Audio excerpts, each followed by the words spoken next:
So I'd like to call to order this reconvening of the Committee of the Whole of the City of Urbana. Would the clerk please call the roll? Councilmember Wu. Here. Councilmember Evans. Here. Councilmember Hersey. Here. Councilmember Colasetti.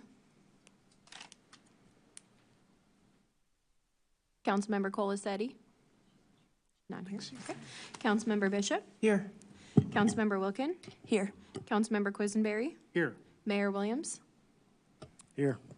Thank you. And so, Mary Alice, I would be glad to hand over the chair to you after wielding it yesterday.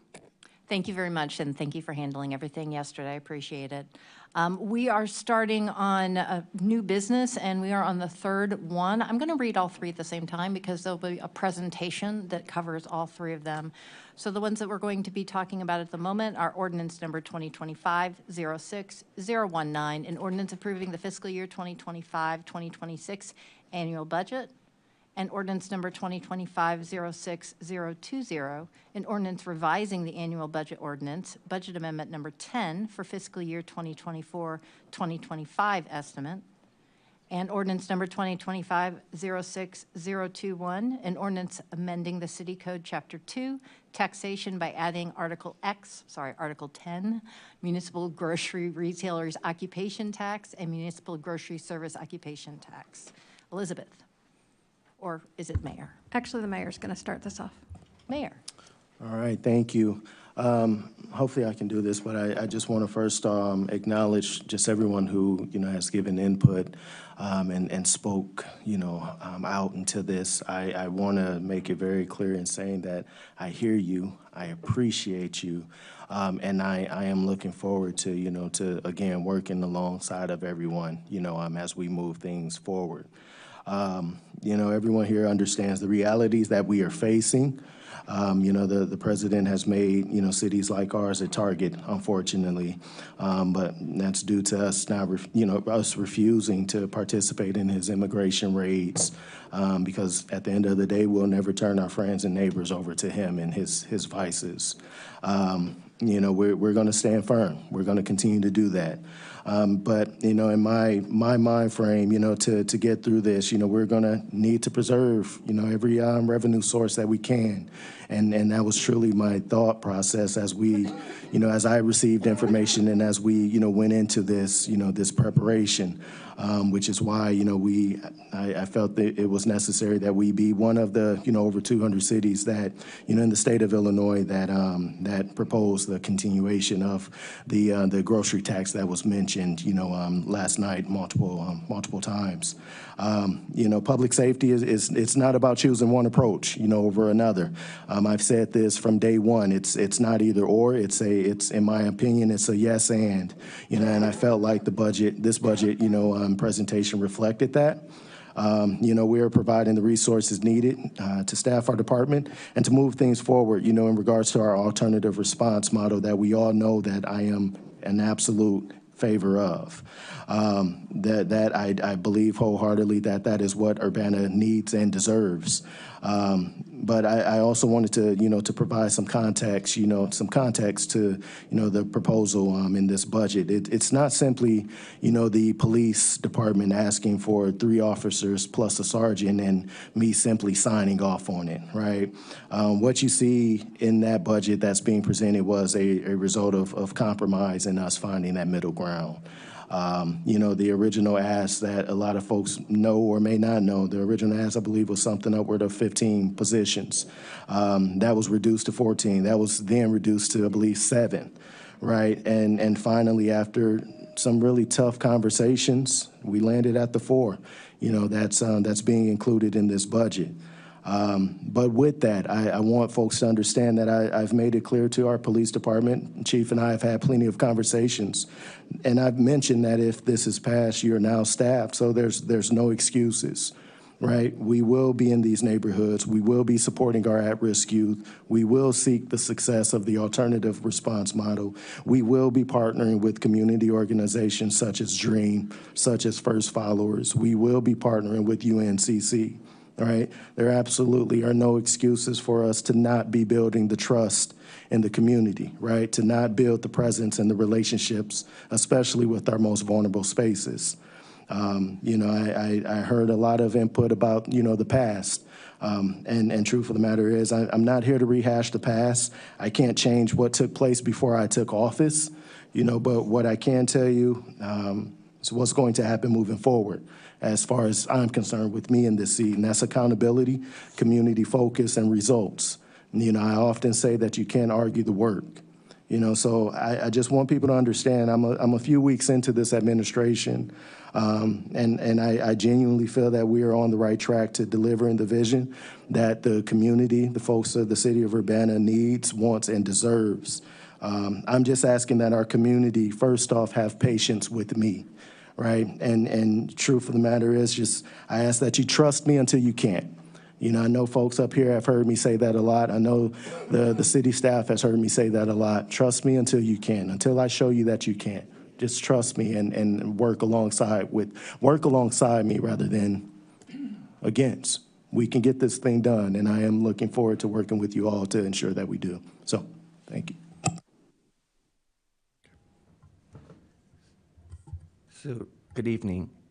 So we have 3 ordinances before you tonight, and 2 are related to the budget process that we do every year. And the third one, which Elizabeth will talk about, is the ordinance approving the continuation of the 1% gross rate tax. So the first ordinance would adopt the 2026 proposed budget, which was presented on June 2nd. And along with a few changes outlined in the exhibit attached. So this year, we have very few changes from the proposed budget. So what we have here is just a few housekeeping items. And one is to correct an error in the city clerk's budget, and one is moving a piece of equipment to the VERV. And another one is to adjust the allocation for the economic development and planning manager. And the rest of the items are equipment rebudgets in the VERV. And these are equipment purchases that we could not complete it this fiscal year, and they are being carried forward into fiscal year 26. So these items have minimal impact on the overall budget. And then we have the second ordinance, which is a budget amendment to this year fiscal year 25 budget. And this ordinance will allow staff to amend the fiscal year 25 budget to reflect the updated estimate from the proposed budget, and also to include all the changes in the exhibit, which is all VERV rebudgets. So this budget complies with the city financial policies by limiting recurrent expenditures to 97.8% of recurrent revenues, which is below the 98.5% policy threshold. And then we also maintaining a projected unassigned fund balance of about 12.25 million, or 25.7% of recurrent expenditures. And that is well within our fund balance policy. And with that, I turn over to Elizabeth to discuss the continuation of the grocery tax. So as you know, part of the mayor's proposed budget included a continuation of the grocery tax that the state is ending on December 31st, 2025. The replacement tax would begin then on January 1st, 2026, if this is approved. As a practical matter, if I went to the grocery store on New Year's Eve in 2025 and bought certain items, and then I did the same thing on January 1st, 26, I would see no difference. I would pay the same tax if I bought the same items at the same price. So there's really no difference at the checkout to shoppers. So we're in the position of needing to ask to do this because the state elected to eliminate the statewide tax. And I understand why that was the case, but the fact is that the burden of that tax elimination, that decision that was made by the state, fell on local governments all across the state. And now, if we want to continue the existing tax, we're in a position of having to approve an ordinance to do that. At this point, well, as of mid-May, the Illinois Municipal League was keeping track of this, and 212 other cities in Illinois had already passed ordinances continuing the grocery tax. And I'm sure by now that number is higher. I didn't find an update on their website today for mid-June. So as you know, one of the factors we look at as we evaluate revenue options is fairness, which is something we heard a lot about last night. So I do acknowledge that grocery taxes are generally considered regressive. That is, they disproportionately impact lower income households. However, we did find some really useful information in a study that was published by the Institute of Government and Public Affairs at the University of Illinois. This was published in 2024 as the debate about the grocery tax was going on at the state level. And they did an analysis where they looked at various quintiles of income, so 20% groups of income levels, and they looked at how much those income groups spend on food at home, which is subject to this tax. They looked at SNAP benefits that those income groups receive, and they did an analysis then to determine how burdened each of those quintiles were by a grocery tax, and their determination, which was based on 2022 data, because that was what was available to them at the time, was that households in the lowest 20% income group pay 0.01% of income as grocery tax, compared to 0.04% to 0.08% for other income groups in their analysis. And that study is actually published online, and I think we've linked it to the PDF of the budget, and I think we linked it to this memo as well. So the households in the lowest income group in their analysis paid about $1.64 a year in grocery taxes. And the highest amount that they estimated households paid in grocery taxes was $85.23 a year. So for us, continuing the grocery tax means $1 million a year that we expected to continue to receive indefinitely up until the state elected to end that tax. And so without that new revenue, we would be unable to fund many of the new items that the mayor strongly believes are needed to best serve our residents. If we did not elect to do the grocery tax, we could talk about some alternatives potentially, but this is consistent with what he has recommended in the proposed budget. So we're happy to answer questions. Questions? Chris. Okay.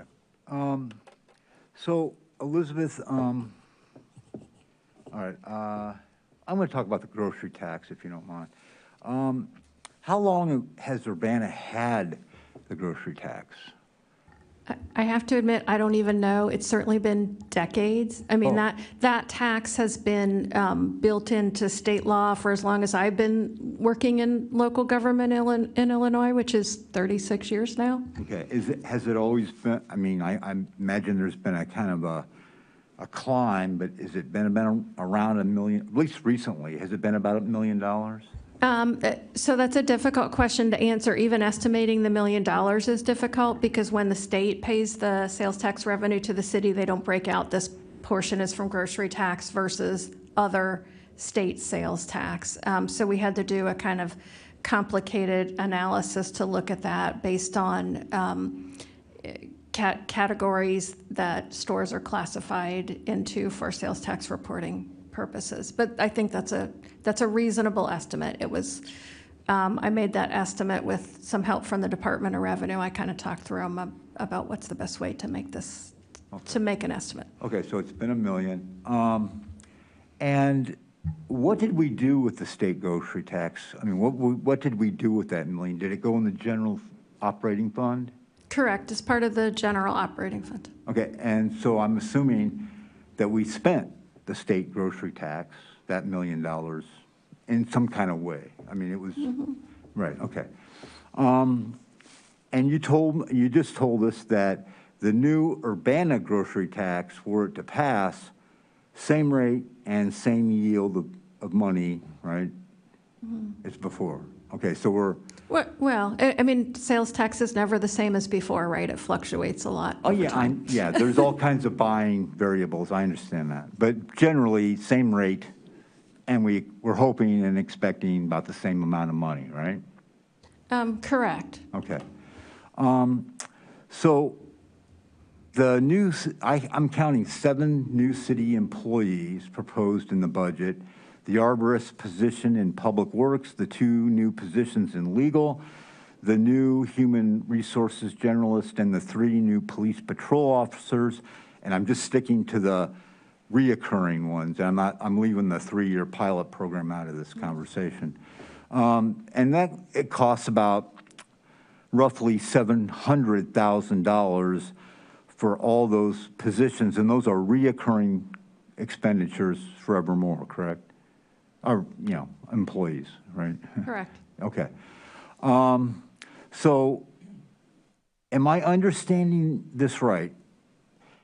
Is the $700,000, would that be a new increased expense to the budget? Correct. Okay. So we need another extra 700,000, right? Correct. I mean, the budget numbers fluctuate a lot year to year. I mean, there's a lot happening. Revenues grow at different rates, expenses grow at different rates. Yeah, but this is a new estimated roughly new Correct. 700,000 that we're going to spend, right? Correct. Okay. And how are we going to pay for it? Well, how we'd like to pay for it is to continue the grocery tax, which Okay. is revenue that we would have had otherwise. Okay, but we've had the grocery tax, it's $1 million. We're going to continue the grocery tax, it's $1 million. We've been spending the $1 million back here, the state grocery tax. So my question is, where's the new revenue to the new 700,000? So, as you know, the general fund budget is very complicated. I'm finding that We out, have yeah. many sources of revenue that grow at different rates. We have many expenditures that grow at various rates. We have, you know, one-time expenditures at various points in time. So what I would say as this, if you step back, like if you think back to the financial forecast, right, we would have had the flexibility to do these things without asking for a revenue increase if not for the discontinuation of the grocery tax. Okay, maybe, sorta. Here's where I'm getting confused. So what you wrote on page 16 in February 3rd is that you said, while the financial outlook suggests some improvement in the fund balance, it remains insufficient to support significant new programs or services such as those anticipated to be proposed by the Alternative Response Task Force without additional funding sources. Correct, and at that time, we knew the grocery tax was being discontinued. Okay, so, all right. Okay.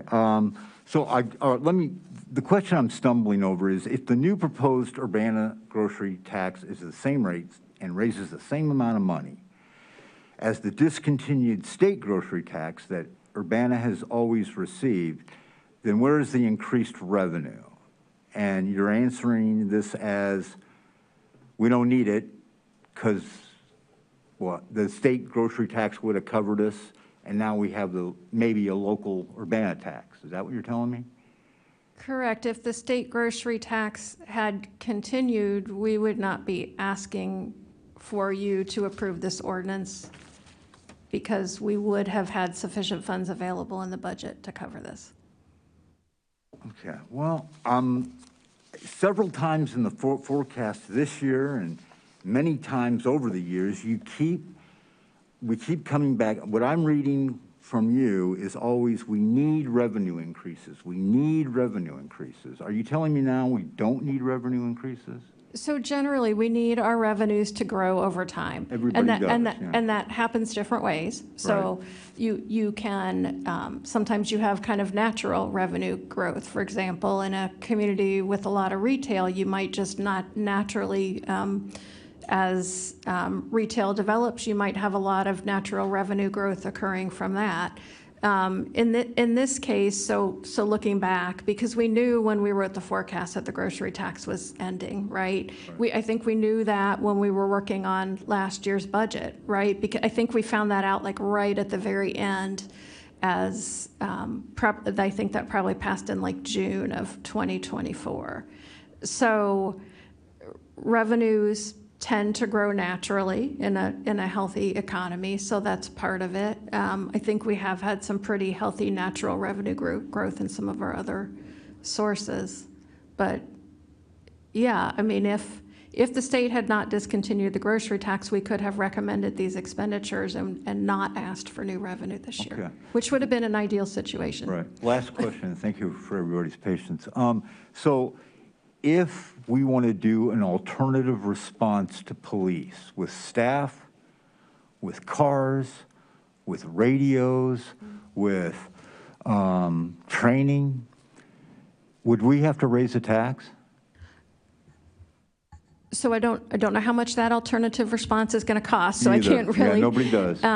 Answer that question. So you did set aside in the budget, and that continues this year, $300,000 on a recurring basis. So that's a start, right? We know that's there and available. In our analysis of the budget, as we go through our kind of complicated budget balancing process and comparing to policy limits, even with these new items included in the budget, we still should have, if everything remains the same, flexibility next year of about $370,000. So we're about $370,000 below our policy limit on recurring expenditure now. Thank you for your time. Good job. All right. Anybody else? Grace? Thank you. I've got a few questions. I'll just do one or two if that's okay. Kind of taking a step back, big picture, like with the public hearing memo, that our expected revenues of $78.4 million and expenditures of $93.4 million. Is that largely because of bonding and the fire station construction that it looks like we're overspending by $15 million? So I'm going to give you, I haven't done a deep dive into that, but generally when you see that, when we have expenditures higher than revenues, it's normally related to capital improvements, right? So often in those funds that pay for capital improvements, we'll set aside, we'll put a, kind of consistent amount in there every year, but then there'll be a big project that takes a lot of money. Let me check with Dawn.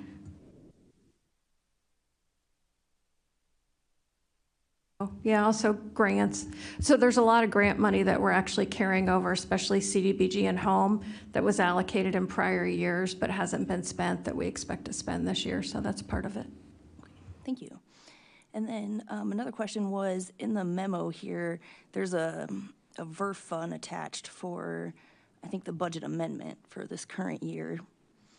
And I'm just really confused on these numbers, and like the total expenditure nor the ending fund balance seem to be the sum of any of those things listed there. And if not off the top of your head, that's fine. But if we could have some explanation on these different types of squad vehicles and their replacement cycle. So the reason why the fund balance, so you're looking at page 24 in the packet, I think. 31 of our private packet. Oh, Budget okay. amendment number 10, exhibit. Okay, I think that's 2024 and what I'm looking at, but, so we only list the items that are changing, right? So the total expenditures and the total ending fund balance don't necessarily tie out to all the items above. We're showing you the total at the fund level. And I don't know if Chief Boone could speak to the life cycle on the squad cars. I believe it's 3 years.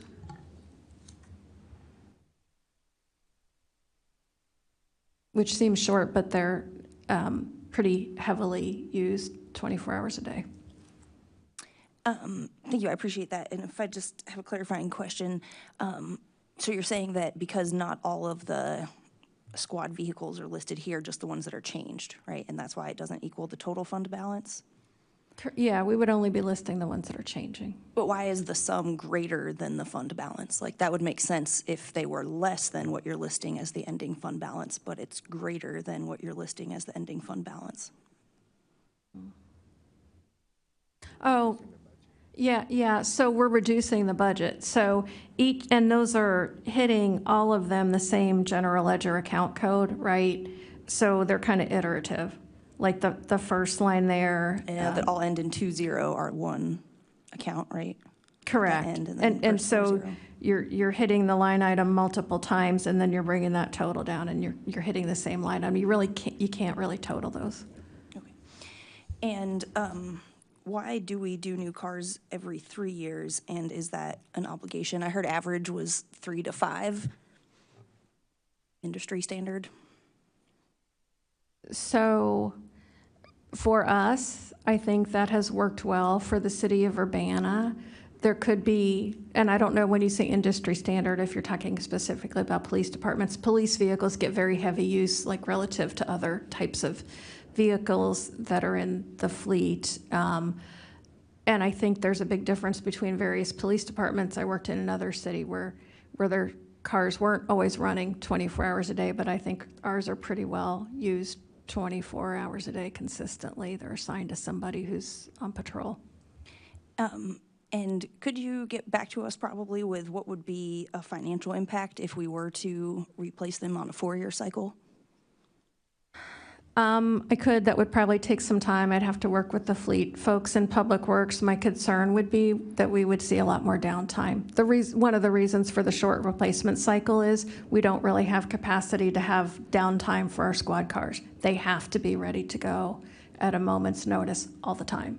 And downtime for maintenance, I mean? Right. If we started having, in the 4th year, we started seeing a lot of maintenance problems and they were out of service, that would be an issue.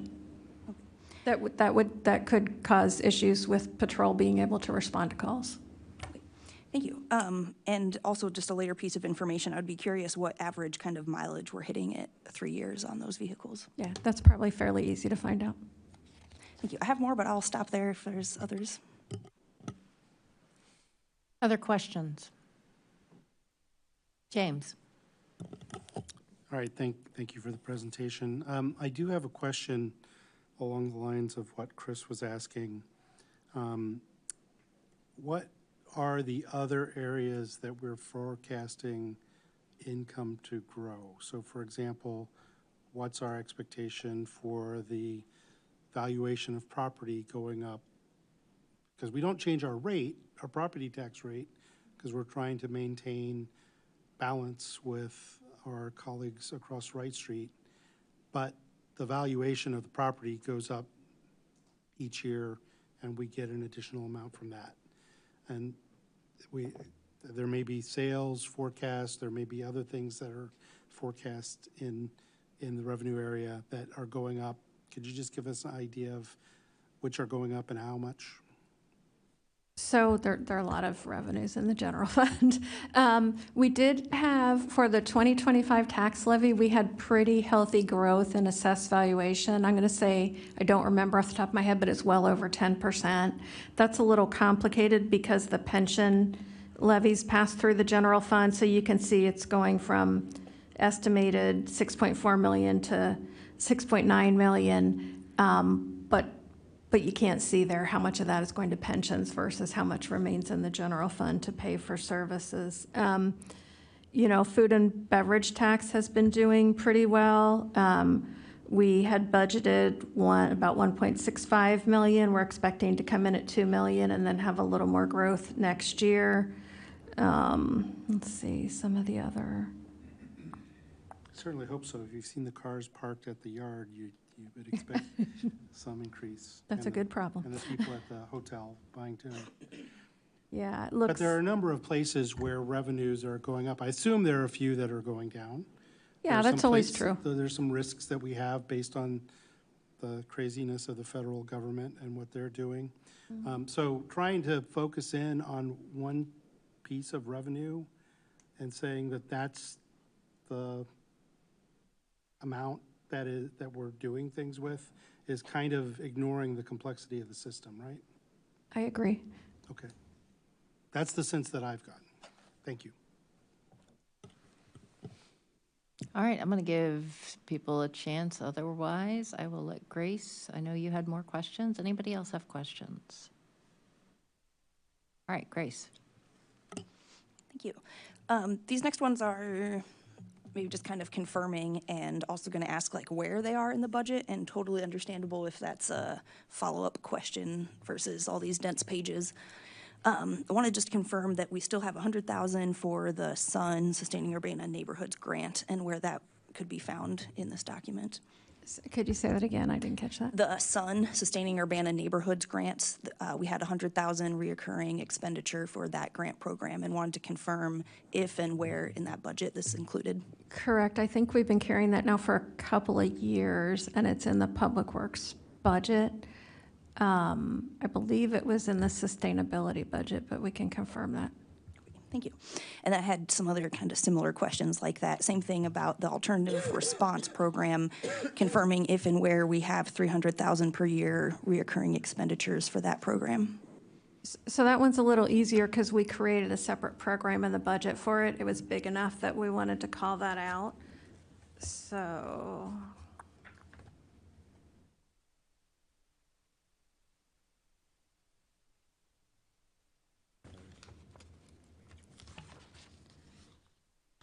Yeah, you can see that if you look at page 130 in the budget book. There's 505,100 in there, so that includes, I think there was 150,000 kind of to start up the program that we're carrying over. There's a little over 300,000 recurring because we grew that a little bit with our baseline budget. And then we carried over into this budget the amount that was remaining from the Barry Dunn purchase order when we terminated that contract to be able to pay for a consultant for the Alternative Response Task Force. Okay, so we have, thank you so much for pointing that out. So we have 505,000 total in that fund, and we had 3,000 of that is yearly reoccurring. 150 was kind of one-time things we put in last year, and then that extra 55 remaining Barry Dunn that will go to the next facilitator, right? Yeah, that's roughly correct, yeah. Okay, thank you. And then last of that type of question was the same thing for community service grants, if that is back down to 300,000 this year. Oh, and rollover too, because I believe we did not spend, I guess it's maybe not all signed yet, but looks like we will not spend all of the 500,000 from this current year and rolling some over potentially.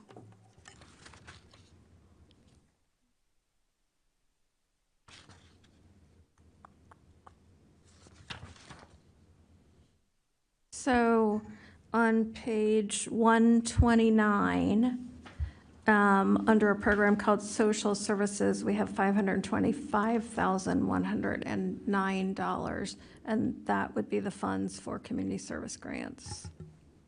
And it appears to me, looking at these numbers, that they intend to spend everything that was in the current budget. Maybe not spend it, but at least have it encumbered and under contract, which is why they're showing the estimated amount is the same as the budgeted amount. So once it's under contract and they have a purchase order, that will automatically carry over into the next budget.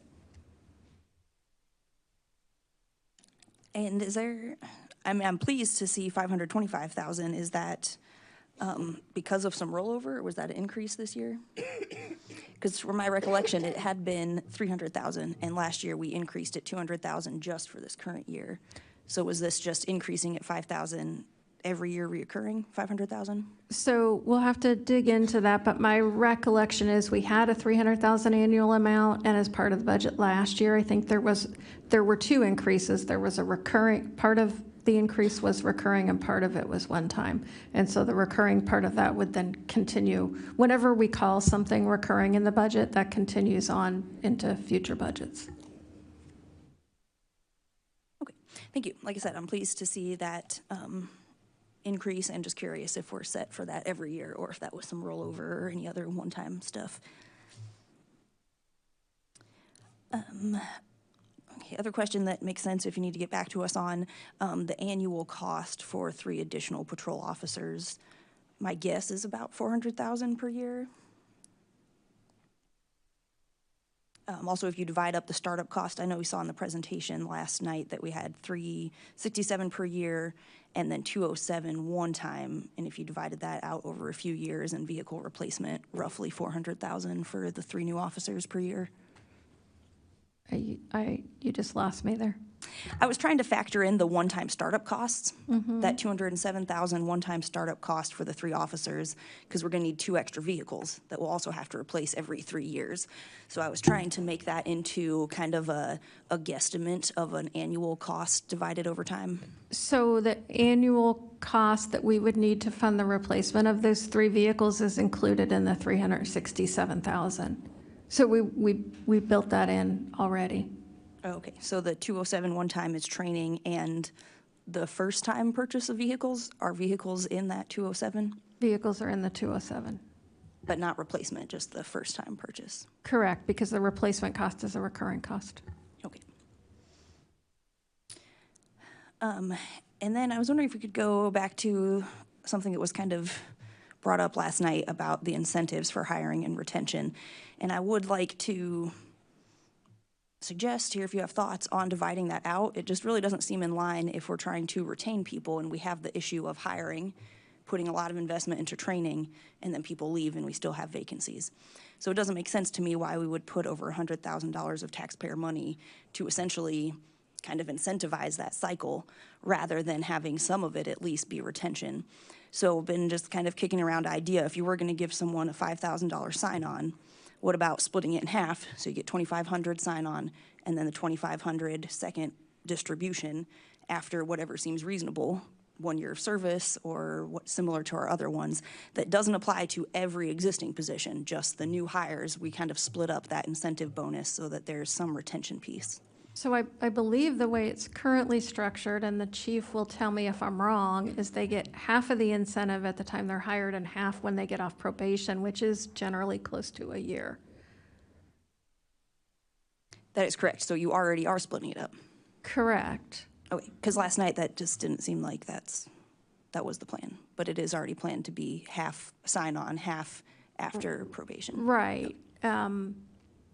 Yeah, so, I mean, we can have some other internal conversation about that, but we did have a conversation about this not long ago, and we felt like, A, it was important to compete with the other agencies that are trying to hire the same employees we would like to hire, and we did not come up with any significant changes that we thought would improve the program, but I think we're always kind of thinking about that, right? If we had an idea that would make it work better, we would certainly want to put that in place. Thank you. Just checking. I think that was getting to be darn near most of my questions for now. Yeah, I think I'm good for now. Thank you. All right. Any other questions? If there's no questions, I would, Chris? Yeah. So Elizabeth, May 27th, I might have missed something or messed up here. Is there an ask of some kind for the partnership between DREAM and the Urbana Police Department? So There was not an ask at that time. Okay. There has been an ask since for 45,000 for that program, and the chief may be more familiar with that than I am if you have specific questions. There is, after the community service grant allocation process, there is money remaining for allocation to community service grants. So if it was the will of the council, if there was majority support, I think that just cut out. If there was majority support, we could You ask, switch with Dawn? Oh, wait, do any of them work? I don't, Mics are off. okay. Check. All right. I will speak as loudly as I can. Okay, then I need to go ask Barima.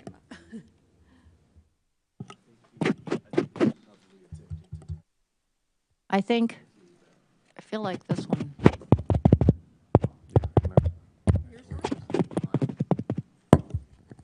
So, anything? No, I don't.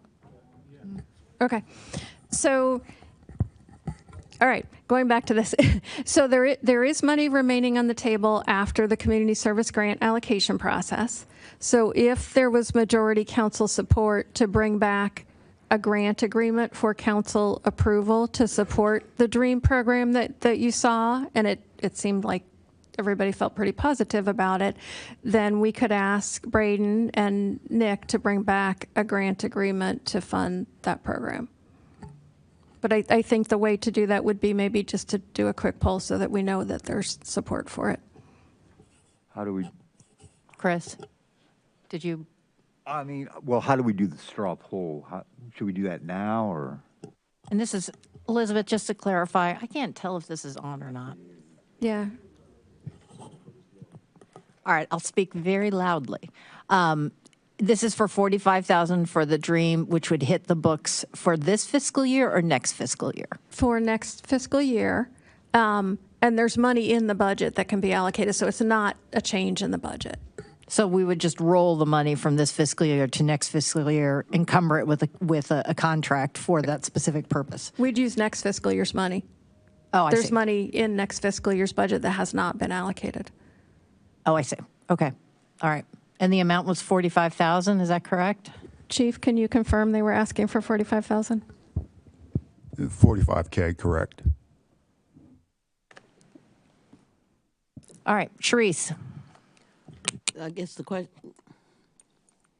question I have, which nobody can hear right now, or so it seems. Can you hear me? Okay, the question I have is basically, would that 45K come out of the general fund, or is it already in a different category? It would come out of the general fund. We would just make it part of that community service grant program because they have the systems in place, they have standard grant agreements, they have monitoring in place. So Braden and his staff would run it through their program, but obviously police would have involvement with the program as well. So this would be an amendment, a budget amendment made up?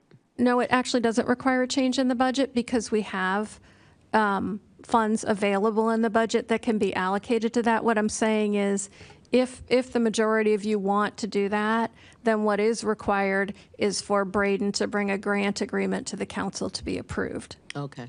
Yeah. Chandra? Now, would that be reoccurring, 45,000 or?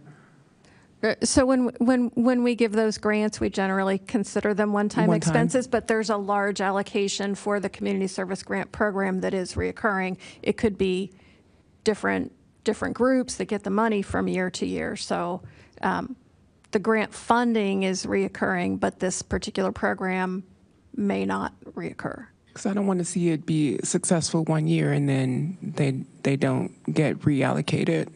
Yeah, and I think that would happen through the usual allocation process. I think generally when we have had successful grant programs, they have received repeat funding, but obviously we can't even make any promises about what's going to be in the FY27 budget Correct. until we Yeah. have an FY27 Gotcha. budget. Thank you. Grace? Question for possibly the mayor or chief of police on the community engagement program of why pilot this program separately rather than work with the alternative response creation. Was that for me? I'm sorry, I didn't hear the first part. Yes, possibly chief of police, mayor, whoever both would choose to answer. Why start this community engagement program separately with the police department rather than work with the alternative response program that we're creating? Well, I sent earlier today the job description of the community engagement team, and as you can see, it's rather robust. In order for us to have the impact that we want, they have to be fully committed to the process. When you talk about alternative policing, we hadn't really established what model we are going to go with. I'm pretty clear on what community policing looks like in some of the things we want to do. But the alternative policing, we don't know if we're going to have officers or folks addressing barking dog calls or domestics or homelessness, mental health. We just don't know what our model is going to look like. So there needs to be a clear, definitive line between the two programs. And I'll piggyback just from my conversations, relationships, and working with Tracy Dace in particular and Dream, with what I've seen be successful, in the city of Chicago and other cities that are, dealing with things like this at a much higher rate. Tracy presented this idea, and it seemed to have been, the most beneficial in the direction that we were wanting to go, because again, it's been proven to be successful just from the neighborhood outreach standpoint. So that was my direction in it.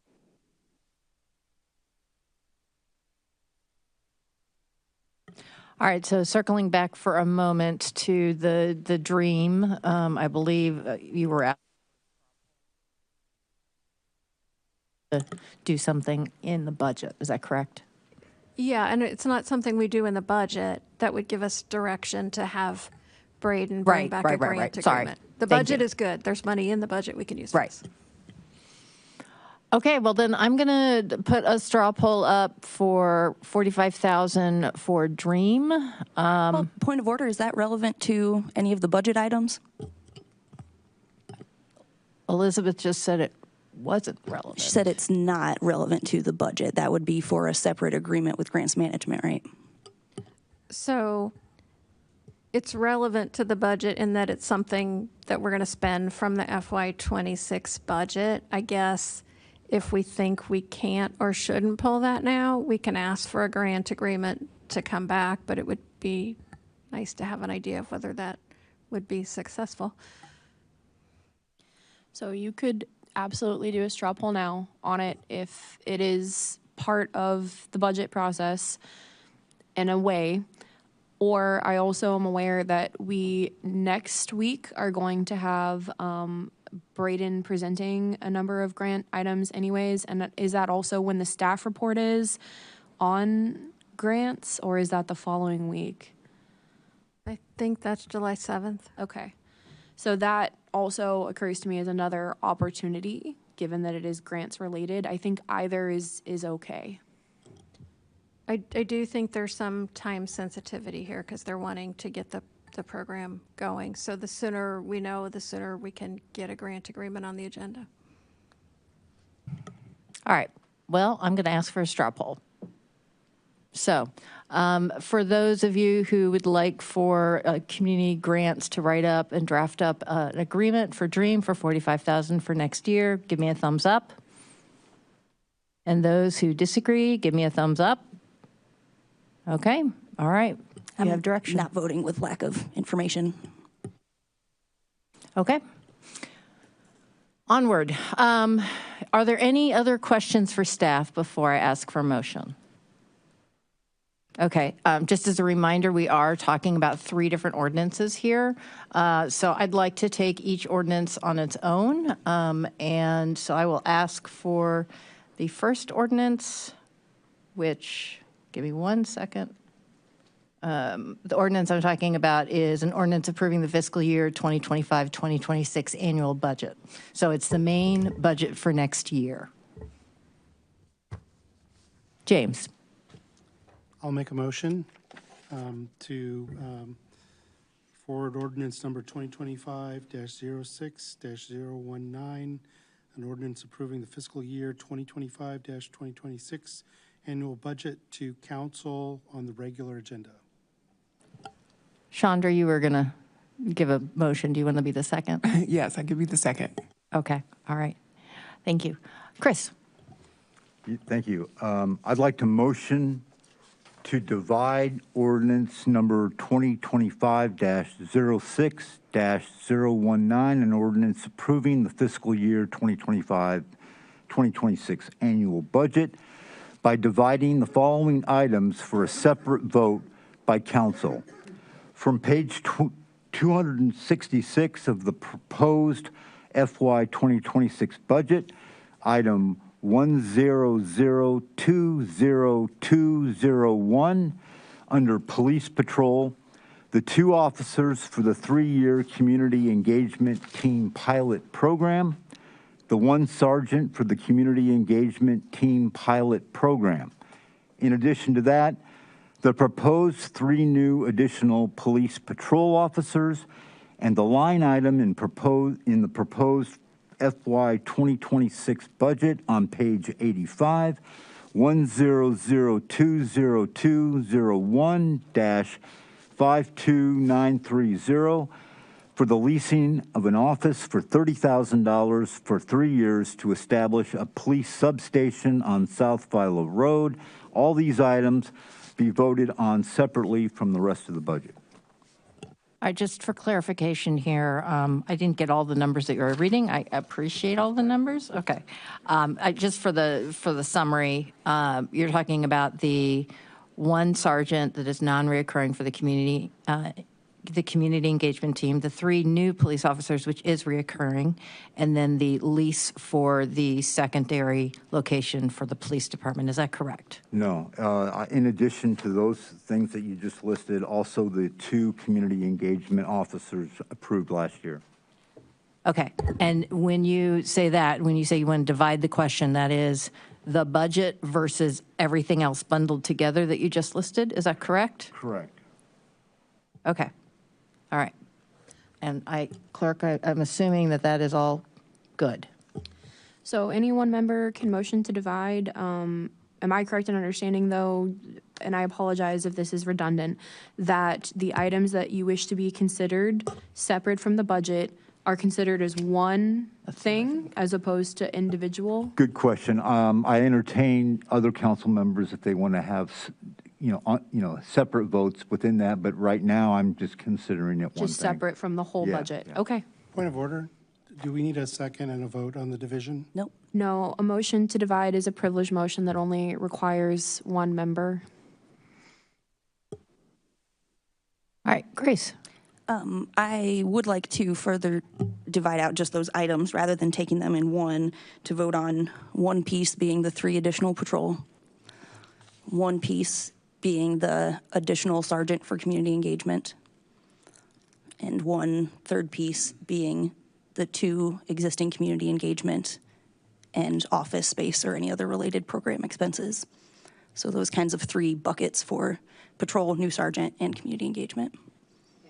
Just so I'm clear here, I understand that you want to have 1 vote on the 3 new proposed police officers for squad.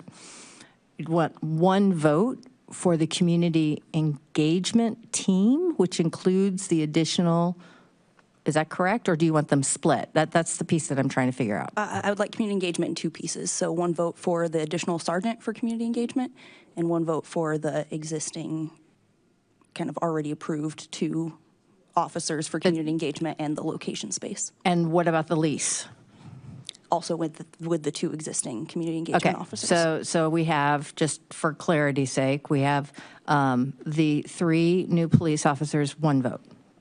The 1 additional sergeant for the community engagement team is the 2nd vote. The 2 already community engagement people that we approved last fiscal year, and also the leasing space is the 3rd vote. Is that correct? Yes, please. Thank you. Okay, so now we basically, yes, Elizabeth. I'm just going to say, just for clarity, all of those have many, many pieces, so I'm going to interpret that to mean if any of those positions are included in the budget, all of the associated items associated with those should also not be included. Yes, the health insurance, FICA, all that stuff bundled up into one salary line, so to speak. That would be I think that's the easiest. James? Point of order, is the lack of a second and a vote based on Urbana City meeting rules or based on Robert's Rules of Order?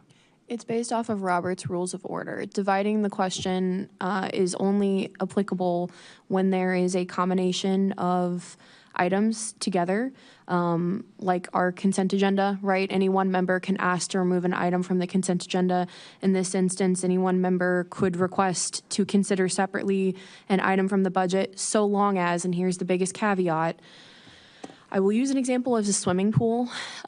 We can't consider separately putting in a ladder in the swimming pool because removing the ladder makes it not functional. So I say that to mean that while any one member can say, hey, I want to take this portion out to consider it separately, it can't render something else incomplete in doing so. Does that make sense? No, it doesn't. I believe Robert's Rules of Order requires a second and a vote. It does not for division of the question. It is a privileged motion that requires only one member. I would appeal the decision to the chair. I would ask legal.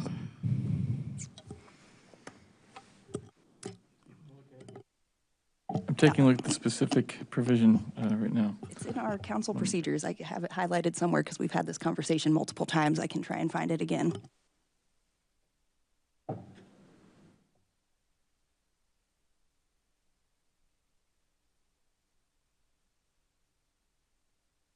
If I recall from previous discussion of this, the question of taking something from the consent agenda, dividing those questions does not require a motion in a second. It's just one person requesting it, as the clerk mentioned. Yeah. I'm sorry, this is not a consent agenda. This is an action being considered under Robert's Rules, unless Grace can point to the letter and verse in the Urbana rules for the city meeting. My opinion is we are outside of Robert's Rules, which is our governing area, if we don't have something in the Urbana city rules that covers it. So I disagree respectfully, Councilmember Quisenberry. The budget ordinance is an omnibus item because it is the budget for every single city office. If we couldn't consider items independently, how could you ever change it You would prior to motion to passage? amend? This is a version of that. You are considering items one at a time. All right. Right now we have one motion to divide. We did not have a second. We have a second motion to divide. Just for the sake of curiosity, if Chris made the original motion, is there a second person? Yes, although I don't believe it's needed, and I would like to go with the clerk's recommendation rather than... I'm just asking for curiosity. Oh, yeah, sorry, yes. Thank you. Grace also made a motion. Curious if there's a second. I'll second. Okay. All right. So regardless of how we interpret this, these are the two items. Although, and I do need assistance here, Darcy. So we had a request to divide the question and then another request to divide the question. My question is about that. Do we need to vote on, we don't need to vote on any of them, right? Because it's just dividing the question. That is correct. it may have actually have been cleaner just for Chris to amend his motion to divide for clarification purposes rather than dueling dividing motions, but It gets a little complicated. yeah. Yeah, and I'll be frank with everyone, I understand the idea of dividing the question. My preference would be if we were going to make any suggestions in terms of changing the budget, that we do it in an amendment style. I think that's much cleaner. But we do have a division of the question at the moment. Elizabeth, do you have enough information for us to be able to move forward? Do we have enough information to make the changes if they vote on those things? I think we do. Yes. Okay, all right. So I have a motion on the floor from Quisenberry and seconded by Chandra for approval of the budget onto City Council's regular agenda. In addition, we also have divide the question. So let us first start with the main budget. Okay, we're going to start a discussion on the main budget, if this is the correct order of things. So I don't know that there is a right or a wrong way to take these options. However, if we are moving on with the main motion, that means that you can pass the budget without those items in it if you go that route. Whereas if you consider the divided items first and they either pass or they fail, that determines if they would be Okay, so it sounds better to talk about the divided question first. It is entirely up to you guys. I appreciate that. Okay, then I rescind my earlier thing. We're going to take these 3 items here. We're going to start with, let's start with the 3 new police officers. That it was the first vote. Grace, please correct me if I say anything incorrectly in terms of what your intent was in terms of dividing the question. So, discussion. Chris. Thank you. At the May 14th, 2025 Champaign County Community Coalition meeting, it was said, quote, "Again, I highlight that figure 8 because it's not just crime. It's people living in conditions where they don't have the best options. There's lack of hope, lack of opportunity, lack of employment, undereducation, health issues, all that stuff will stimulate crime," end quote.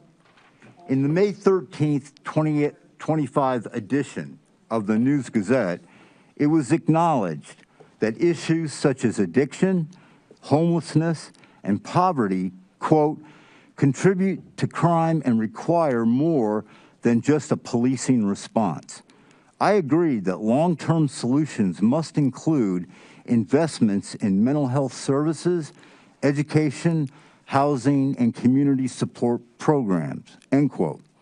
In a document entitled City of Urbana Comprehensive Community Crime Prevention and Response Policy, sent to the Urbana City Council on February 28, 2025, under strategic goals, it reads, quote, "Prevention of crime. Develop and implement proactive strategies and address the root causes of crime, including poverty, lack of education, and social inequality," end quote. And it also reads, "Support for victims. Ensure that victims of crime, including domestic violence, receive immediate and ongoing support, including shelter, counseling, legal assistance, and financial aid."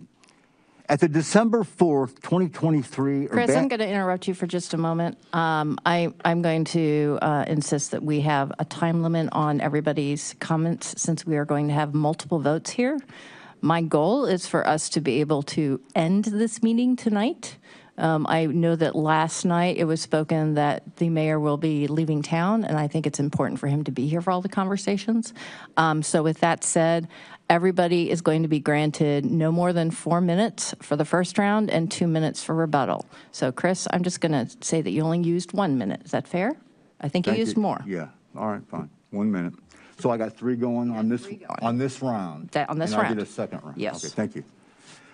At the December 4th, 2023 Urbana City Council meeting, Cunningham Township Outreach Team Leader Martell Miller said, quote, "I would say to y'all again, if y'all don't put money in people, y'all ain't going to deal with the problem. So if y'all want to invest this money, I don't think using government violence is going to help us. The reason I say government violence is because you are investing money that ain't going to help the people. You know, put money in a shelter. I'm out here every day. There's 150 or more on these streets every day. Urbana City Council, I'm asking you, please invest in people. That's how you change a community," end quote.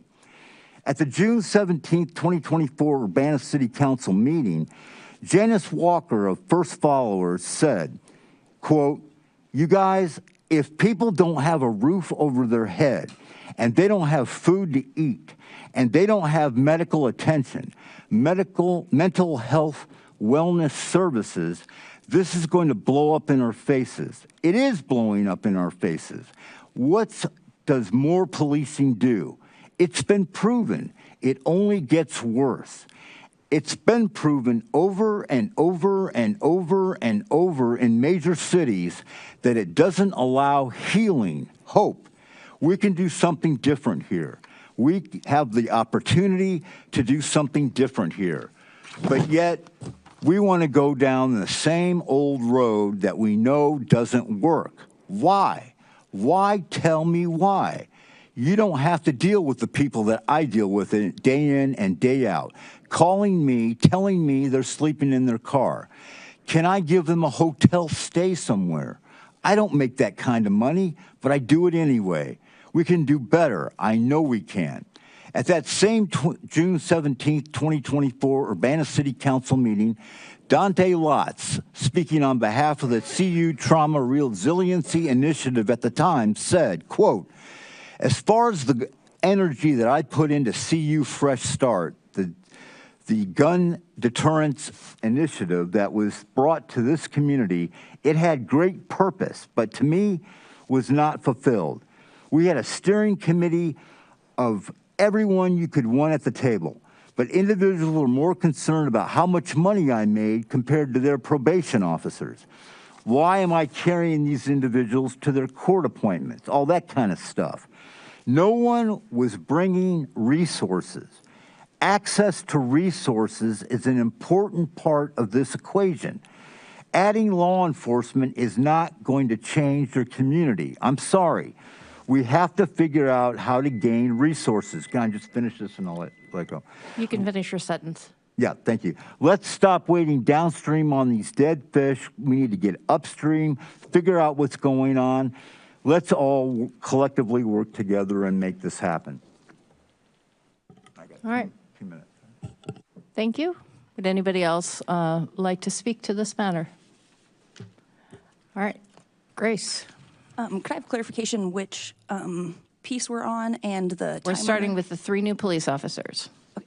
And the timer is how long? I can't 4 see. minutes. For your first, rebuttal is 2, only twice. Okay, and this one is community engagement? No, this is 3 new police officers. The 3 new patrol. Sorry, patrol. Thank you. Okay, thank you. Well, I'd start off by saying that I do very seriously care about the well-being of our officers and especially the patrol officers. I really appreciate the information that we received from Urbana Police Department leadership on some of the questions from last night. I appreciate the surveys and some of the video of understanding their staffing. Sorry, if I could have some quiet in my 4 minutes. I understand that we need to fill those positions. Right now, there are currently 50 officers doing the jobs of 61, which would be our basic staffing minus the 2 community engagement. And so it absolutely makes sense that people are feeling overwhelmed and under-resourced. I think that we really need to focus on filling those positions, which we will with the 12 new hires that are coming in. We haven't even felt the impact of being fully staffed and having the new positions from last year. We haven't filled the new deputy position or the training sergeant. I think that even under our current staffing, there will hopefully be a huge relief for the department by filling the positions that are vacant, even though there are people in training to come fill them and fill some of the new positions. I really appreciated the survey results, which actually mentioned minimally anything having to do with council or the budget, and mentioned a lot of issues with police leadership. And I hope that we can address that to increase morale and have our officers more satisfied on the job. There was also mention of our officers that they need more community resources to support the people that they're working with, and I absolutely support that. So I think that it's important to maintain what we have and put our priorities on other needs in the community. We could forego a grocery tax, or we could support other community needs instead of expanding the police department with extra things. And I think we need to work with the alternative response, because that will hopefully alleviate a lot of their calls for service. Right now, the township has surpassed the monthly calls for service of our police department, and it's really important that we can address some of those calls. Domestic violence is an extremely sensitive situation that needs to be handled with experts, and have funding to get people out of harm's way to actually prevent those instances from happening. Having a reactionary system does not prevent those kinds of future things if people just go back into the same dangerous situations. So I think instead of expanding the police department, we could get it fully staffed, address some of the other issues that we can, and we could focus on some of the other things to support community resources and eliminate some of the burden on our residents. All right, thank you. Anybody else? Sharice. I think what I want to say is I think this is the first time I've heard anybody talk about the police force being fully staffed.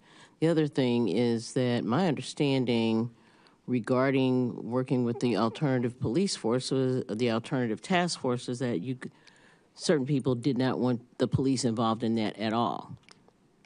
That it was to be a set aside from the police department, period. And that is why we were supposed to be doing having a consultant to come and help form that and put that in place. That was my understanding. I could be mistaken. But so now we want the police department to work with the alternative task force? That's a question I have. Because I've always heard nobody wanted the alternative task force involved with, well, the police involved. They didn't want them to have any say or about anything or anything like that. So the whole community engagement team was to make it easier for people that needed to have something kind of more immediate, and maybe a place where they could get information and so on and so forth. That's been my understanding.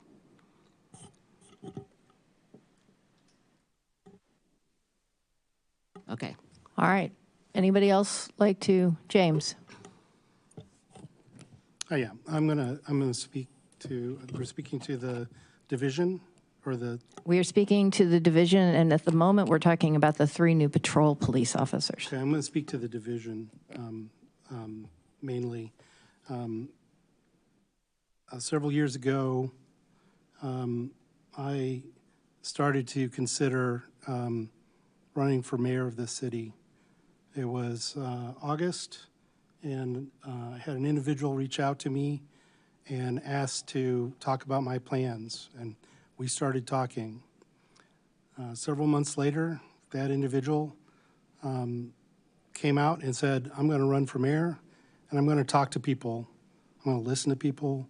I'm going to meet as many people as I can, and I'm going to work with them and understand what this city is looking for. I spent the next 2 years, and it was about a year ago, about this time, when I came to the point where I had to make my decision whether I was going to run for mayor or I was not going to run for mayor. And I will tell you, that was a hard decision. But what wasn't hard was choosing not to run, knowing that Deshaun Williams was running. We spent a lot of time talking. He can attest to this, but he spent a lot more time talking to people in this community. And the people in this community responded. People in this community supported Deshaun and his run for mayor and elected him clearly. after they had talked to him and got to know him. And so I am against dividing the question in this way because he has brought a budget to us that he has worked hard to develop. He has negotiated. He has looked at all the things he's heard, all the things he's seen, and he's picked a way to go forward. That doesn't mean that we can't talk about little bits here and there, but we're talking about a fundamental commitment that's a part of the budget that he has brought to us that we're going to pick apart piece by piece. We're essentially trying to create a line item veto here for individual council members to pick out the things that they're not satisfied with. And so I'm against dividing this. I'm not against discussing individual things and making amendments on specific items, but I am against taking the first major initiative document that we have been provided as a part of this administration and cutting it up and disregarding the work that has gone into bringing it to us. So I won't vote for it, and I will continue to support Deshaun because I voted for him. I gave up my opportunity to run for mayor for this city for him, and I will support him. All right, Chris, will you take the chair for a moment? We'll take the chair and recognize Mary Alice. Thank you. So I just wanted to kind of provide some of my thoughts. It resonates a lot with me, the creation of a line item veto. I hear the passion in terms of Chris and what his beliefs are and where his heart is. I feel like dividing the question in addition to the line item veto is a disservice to looking at the budget. And the reason I feel like this is because right now we're singling out one item with the police department, not taking into consideration all the other things that are happening in the budget. So we're really signaling out the UPD for this, dismissing the fact that we're reserving money for CDBG, we're reserving money for LIHEAP. There's a lot of different social services, and it's an entire package. And so I feel like by us doing this in this manner is a disservice to the actual budget conversation. However, we are here at this time. And so we will continue this direction. I don't like the direction, but that's what we have before us right now, and I will take the chair back. I give the chair back to Mary Alice. Just let me know when I give my 2 minutes. I'm going to give Chris his 2 minutes first. Okay. Just to address the concerns about division, the remedy is to vote what you want to vote. On page 43 of the final report of the President's Task Force on 21st Century Policing, and that president is Barack Obama, and this is back from 2015. Page 43 says this, quote, 4.2 recommendation, community policing should be infused throughout the culture and organizational structure of law enforcement agencies. Community policing must be a way of doing business by an entire police force, not just a specialized unit of that force. The task force heard testimony from Police Chief J. Scott Thompson of Camden County, New Jersey, who noted, quote, community policing cannot be a program, unit, strategy, or tactic. It must be the core principle that lies at the foundation of a police department's culture. The only way to significantly reduce fear, crime, and disorder and then sustain these gains is to leverage the greatest force multiplier, the people of the community, end quote. This message was closely echoed by Chris Mangus, the police chief in Richmond, California. To build a more effective partnership with residents and transform culture within the police department as well as in the community, the Richmond police made sure that all officers, not just a select few, were doing community policing and neighborhood problem solving. Every officer is expected to get to know the residents, businesses, community groups, churches, and schools on their beat and work with them to identify and address public safety challenges, including quality of life issues such as blight. Officers must remain in the same beat or district for several years or more, which builds familiarity and trust. End quote. All right. Grace. Thank you. Given the short amount of time, I didn't have time to talk about the things that I do like in the budget. Hopefully we will when we get to that piece. And I will, as I have the right and the obligation to do, think critically about each part of the budget in the best interests of the community and my constituents, not pleasing anyone's personal opinions.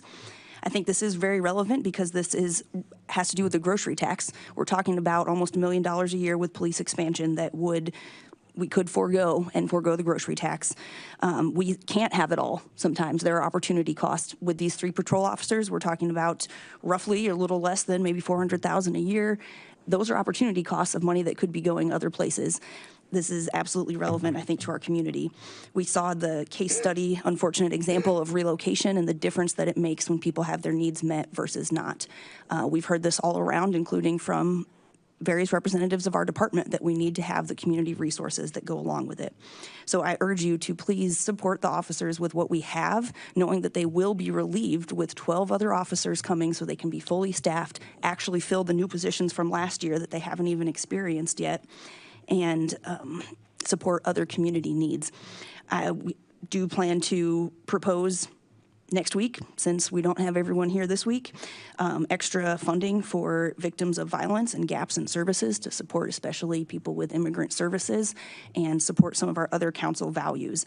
And when it comes to money, sometimes we cannot have it all and we have to choose. And I'm choosing some of those community services over expanding our police department at this time when there will be changes with the alternative response. We don't know if there would be a dedicated officer. We may want 1 to 3 dedicated officers on the alternative response to co-respond, not to lead the program, but we don't know that yet, and we'll have already spent the money on additional patrol and community engagement, and there will be no money left for that kind of future partnership. So I urge you to please think about the future and maintaining our current services at this time. James. Okay. I'm always willing to say when I'm wrong. And Grace did provide a reference to council rules, which is not a part of the code, but is a guide that was produced in 2020. It does mention to call for the division of the question. It says no, you can't interrupt a speaker. A second is not needed. It's not debatable. It is not amendable, but whether a vote is required is up to the chair. It is listed in incidental motions, so it is not limited. I mean, it's not a privileged motion there above in a different part of the table. So my opinion is that the chair can decide whether a motion to divide the question requires a vote or not. Thank you. All right. So we've had some conversation. Do you agree, clerk, with whether or not we can take a vote? It's up to the chair. I do agree, and in Robert's rules, this is also reinforced intermittently with the discretion of the chair, which I feel this is answered to in the council rules, and I do apologize for any confusion that I contributed to in our understanding and operation of this as well. Thank you, James, for helping us figure this out. But yes, I would concur based off of what was read directly from the rules that at the chair's discretion, a vote is required to divide the question effectively, if I'm understanding correctly what the rules state there. Okay, well then I'm going to call for a vote. We have 2 items to divide. We're going to take them in order. The first one was from Chris. Chris had asked us to remove the 3 new patrol officers, 1 sergeant, 2 additional community engagement officers that we had approved in the previous fiscal year, as well as the leasing as 1 standalone item outside of the budget. So I'm going to call a vote yes if you want to divide that question in that manner, no if you do not. Will the clerk please call the roll? Councilmember Wu? No. Councilmember Evans? Yes. Councilmember Hersey? No. Councilmember Bishop, No. Councilmember Wilkin, Yes. Councilmember Quisenberry. No. Okay. All right, that motion fails. The second divide the question was in three parts proposed by Grace Wilkin. The first one was for 3 new patrol officers. That was one question. The second question was the 1 additional sergeant for the community engagement officer. And then the third one was for the 2 existing community engagement officers that were approved in this past fiscal year, or sorry, present fiscal year, as well as the leasing. So there were 3 new votes required. Grace, can you confirm that I said that correctly? I think so. Okay.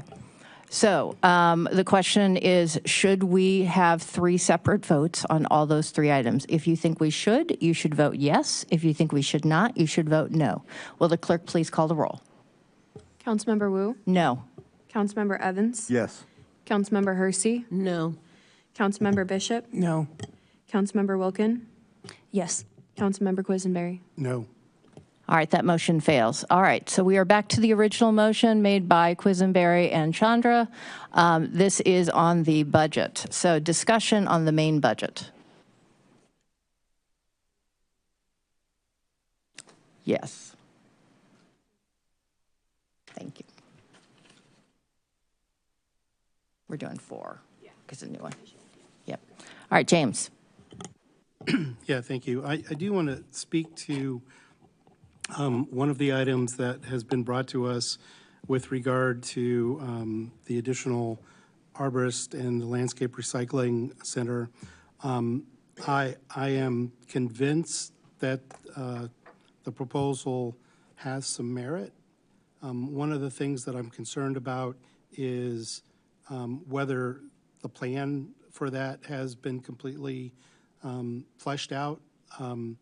To that extent, at some point, maybe not tonight, but at consideration next Monday, I would like to consider scheduling that position to start later in the year, maybe in the 3rd or 4th quarter, to not expend the whole amount of money in this year's budget, and to give there to be more time to design what the position's going to be and a little more detail around that. I'm not going to make a motion to amend at this point because we have another opportunity to discuss that on Monday, but that's something that's on my mind. Other discussion? Grace. Thank you.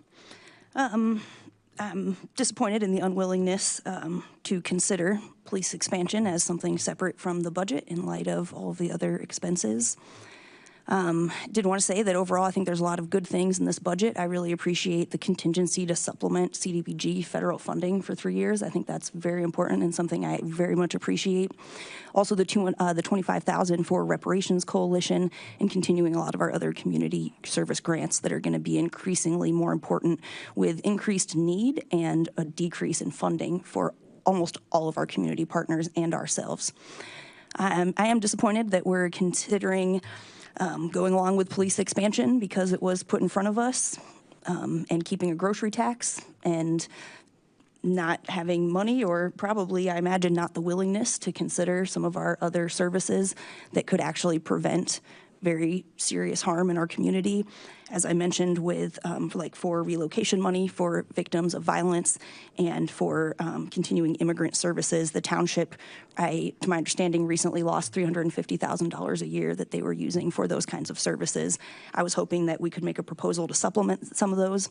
I think I still will next week when we have everyone. Don't think we have the votes, and no points in just getting it shut down tonight. But it seems that there will also be an unwillingness for that. So just urge you to consider balancing some of our community needs that are very great against expanding the police department and the community engagement position or program that we just got information about today. Have any of you actually read the whole thing about the program? I have not had time to. I skimmed through it, and that's not enough time to consider policies and a whole new program and expenses of $1.3 million for the next 3 years to start a program that we either won't continue after that. So what was the point of this experimental thing? Or we will continue it and we'll have to continue that cost indefinitely. So I'm disappointed that we're doing that, and it seems to be undermining what we've worked on the Alternative Response Task Force, taking away money that could go in collaboration with that. We do have a facilitator selected for the Alternative Response Task Force. I have a presentation I put into the clerk to have a presentation from LEAP next week so that they can give an update on where they stand as our facilitator and some very important information about the importance of alternative response and some of the impacts that it can have in communities.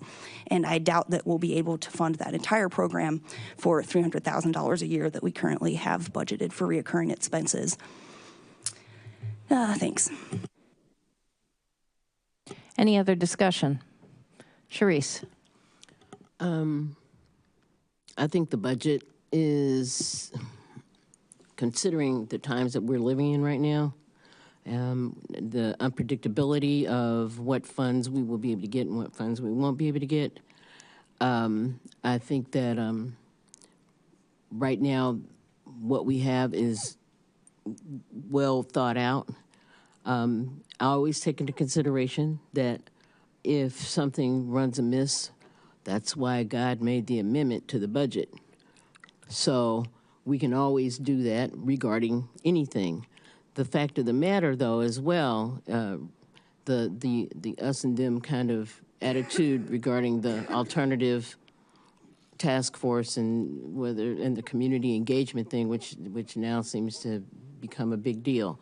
My issue is not about the funding of either of those things, except that my understanding, and no one ever answered my question, was that from the beginning, my understanding was that now we want to have, and I don't have a problem with it, of course, now we want the police to be a part of the alternative task force in some kind of form or fashion we don't know right now.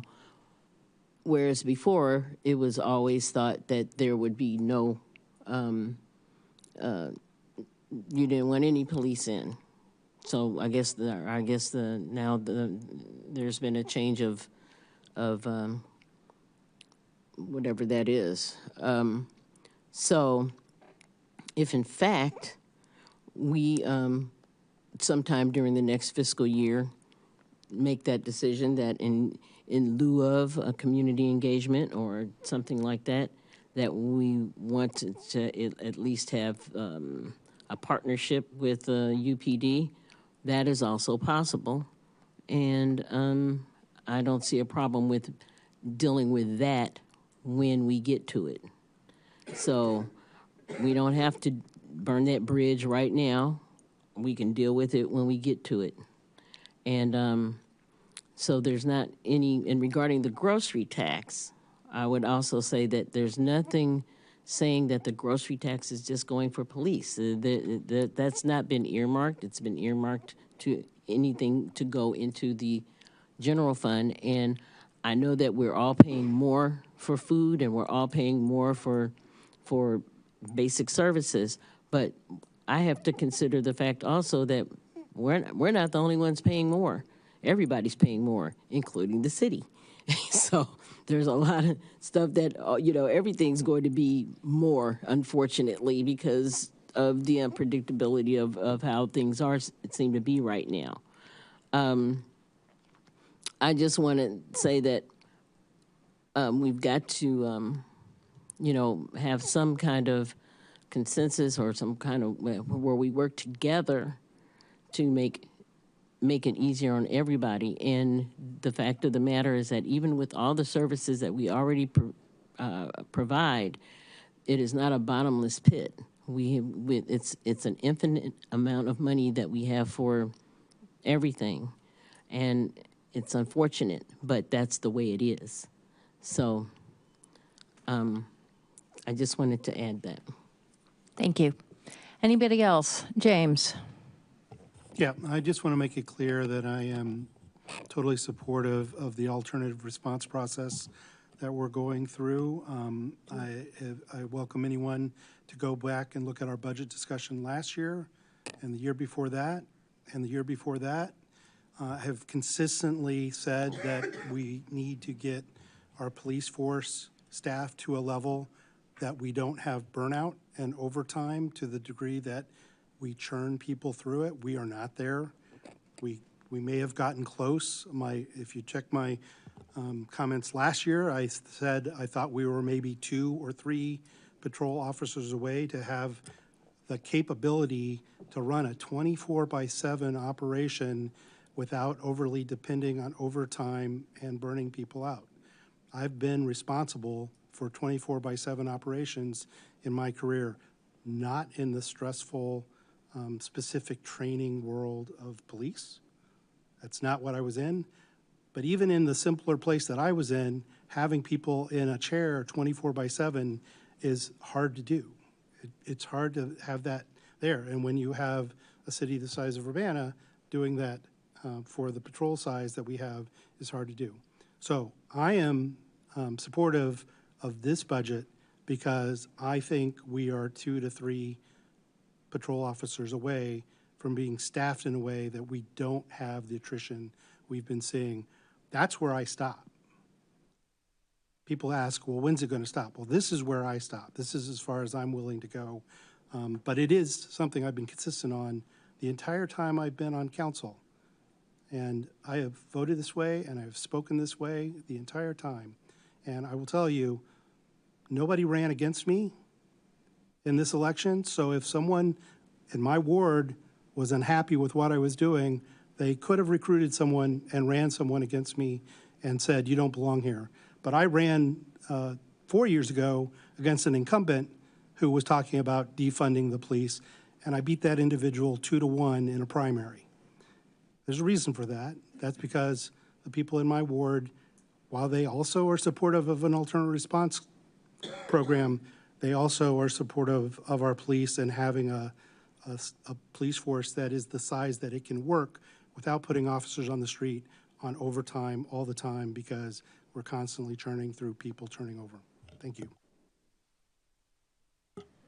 Chris. Thank you.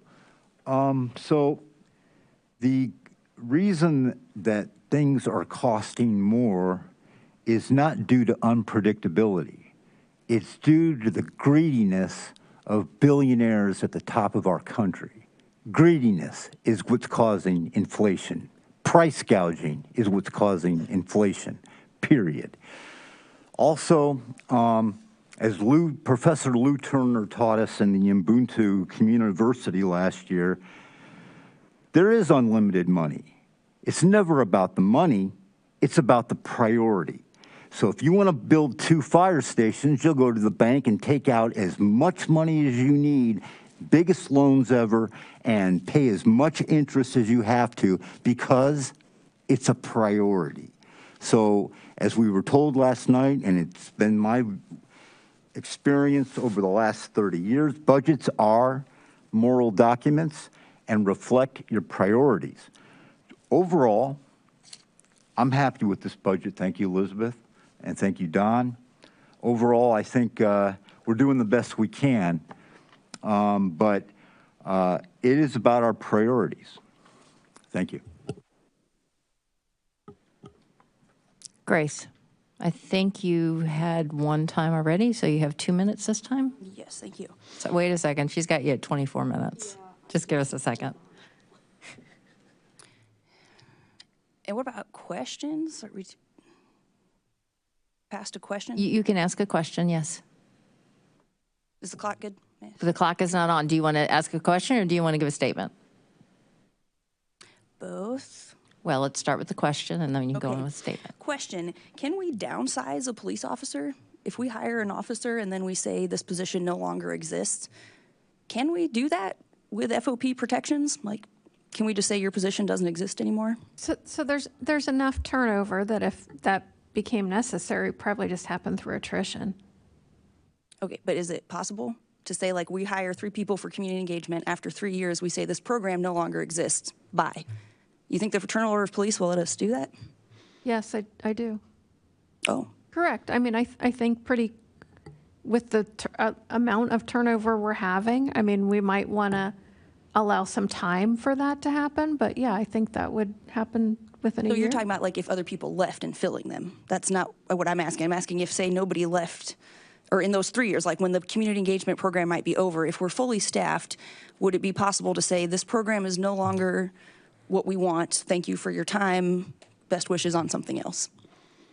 I would have to look at the labor agreement to give you a thorough answer on that, whether there's a provision related to that. But just as I'm going to use the example of the end of the Safer Grant program, right, where we had 6 additional firefighters in the Safer Grant, and in the budget we recommended we keep only 5, right? And that grant ended at the end of February, and so the next time somebody left a position, we just didn't fill that position, and then we were at the right number. That would happen fairly quickly. Thank you.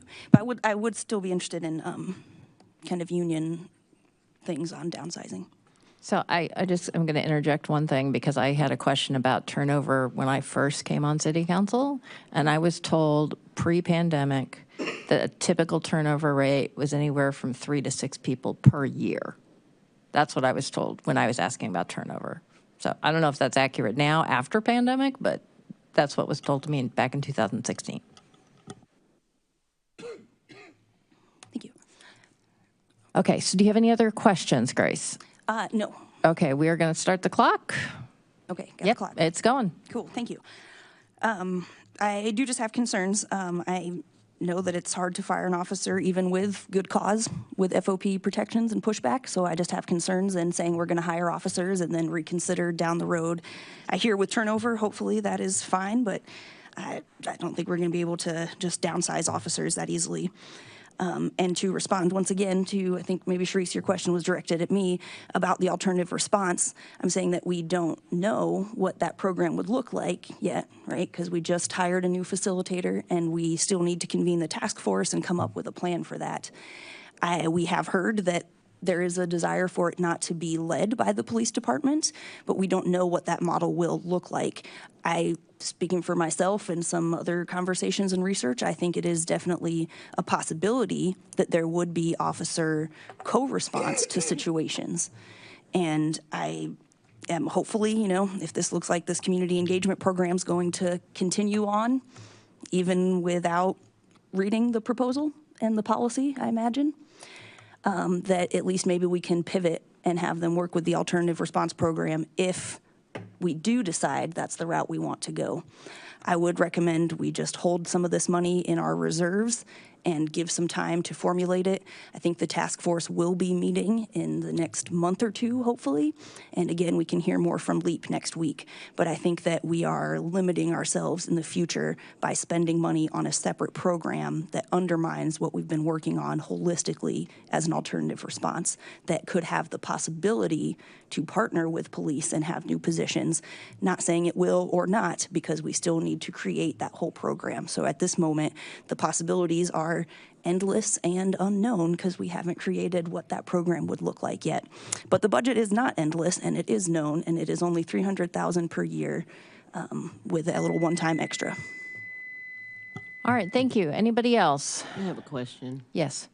So do you have is there anything regarding the alternative task force, like what the plan is? You have anything like that in writing? So that would be a question either for Elizabeth or the mayor. I see the mayor stepping out for a Anything in moment. writing, or are we waiting for the consultant to Sorry. do? I'm sorry. You can just sit here. I just wanted to know if there was anything written about what the, because I know there's only like one council person on, that's allowed on is that you, Grace? There's one person allowed, maybe it's Jaya. It's Mary Alice Wu. Councilmember Colasetti is also a representative on there, but not on behalf of council. It's on behalf of races. Oh, okay. Okay, yeah, she's on, because of races. That much I remember. So what I wanna understand is, has there been any kind of programming written down, or how what your plan is for alternative task force? Yeah, so I mean, there's a list, of who will be involved and whatnot that was created prior to my time. Yeah, I've seen the list. Yeah, after I reviewed it again, I was comfortable with, the individuals on there. And as far as, what I was made aware of today, we have an agreement kind of set up, and we're looking to move forward with that. It's just the timing of it just unfortunately Okay. happened. So we won't have any kind of programming or something written down as far as how it's going to go until absolutely. after we get the facilitator. Yeah, but I get what you're saying, and we can provide something, ahead of that, and just to get an idea of what we, are wanting or what I'm foreseeing it to look like. Yeah, no, I can definitely provide that. Okay. It won't be this week. Well, it could be this week because I'll be gone. I'm not on a.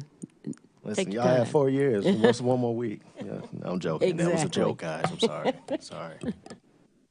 All right, any further conversation? The motion on the table right now is to send this budget to the next city council. All right. It's the budget.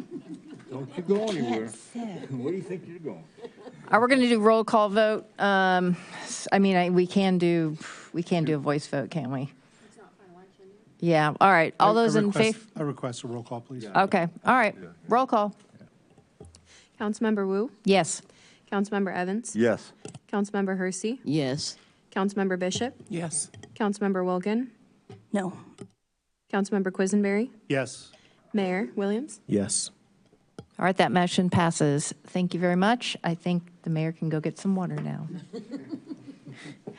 All right, so the next item is the ordinance revising the annual budget ordinance. So this is the budget amendment number 10. I am looking for we have enough bodies here. I'm looking for a motion. I'm going to read it so everybody knows what I'm talking about. I'm talking about ordinance number 2025-06020, an ordinance revising the annual budget ordinance, budget amendment number 10 for fiscal year 2024-2025 estimates.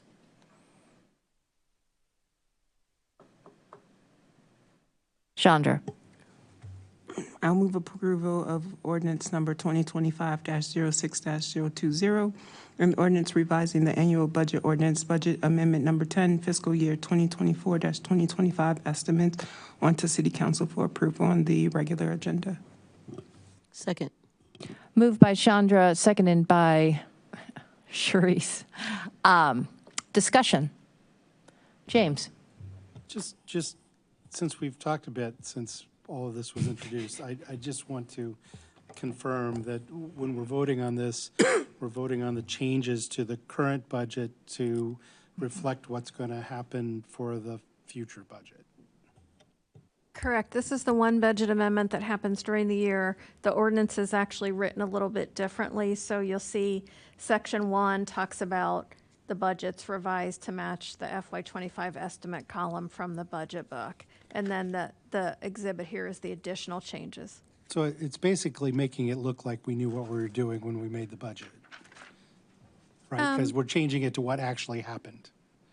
Well, not what actually happened, but our updated estimate of what we Our best guess of what expect to happen. it's going to happen. Yeah, and it It allows, allows us to move things into the future. correct, year. that's often what the changes are, yes. Thank you. I'm clear now. All right, any other discussion? Grace? Thank you. Just wanted to be sure I was understanding the budget amendment. And so this budget correction is only these VERF items that we previously talked about? It's also, if you look in your budget book at that FY25 estimate column, that's part of this amendment.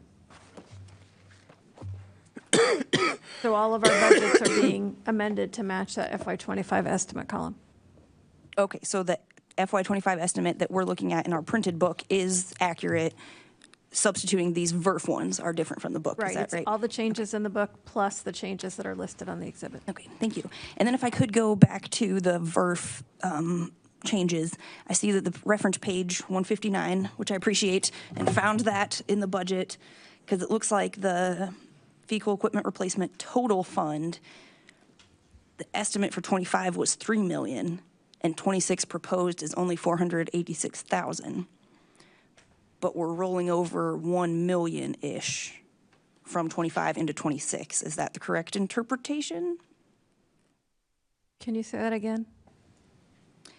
I'm looking at the exhibit in the memo here, and that there's roughly $1 million less of the fund from 25. Are we carrying that into 26? Correct, and you'll see that on the exhibit for the budget ordinance as well. So you'll see it coming out in FY '25, and in the budget ordinance, you see it going back in for those items that are being rolled forward to FY '26.